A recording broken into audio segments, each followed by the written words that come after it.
አንድም ሰው እንዳይቀር ግብዣ ለቤቴ ሌላ አዲስ ህይወት ሊይዝ ነው ህይወቴ። ኧረ እባክህ አብርሽ ሌላ አዲስ ህይወት ሊይዝ ነው ህይወትህ። ሌላ የለህም? ምን ነው ልጅ የመጀመሪያ ነው አልክሳ አንተ ቆረቆንዳ ማለት ነው። ምን ነው ከሄርሜላ ገና የመጀመሪያ ማርገዜ ነው አልክሳ። ምን ነው ልዑል የመሰለ ልጅ ወላሂ ላይ ይሄ ሙዚቃ በነገራችን ላይ ለሩታም ዘፍኖላት ነበር። አንድም ሰው እንዳይቀር ግብሻል ሩታ እርጉዝ በነበረች ሰዓት ማለት ነው። እና እንግዲህ በዚህ መልኩ መጥተዋል። እንግዲህ ሆዷም እየሳማት ነው። ምን ነው አሁን ሆዷ አሁን በስንት ወሯ አሁን ሆዷ አብጦ ነው ወይስ ነፍታው ነው ቤት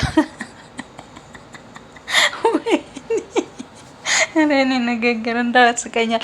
ነፍታው ነው አላልኩ እንዴ? ከመቼ ይሄ ቦርጯ ነው እንጂ ሆዷ ከመቼ አደገ? የስንት ወር እርጉዝ ናት? ጥያቄ አቤት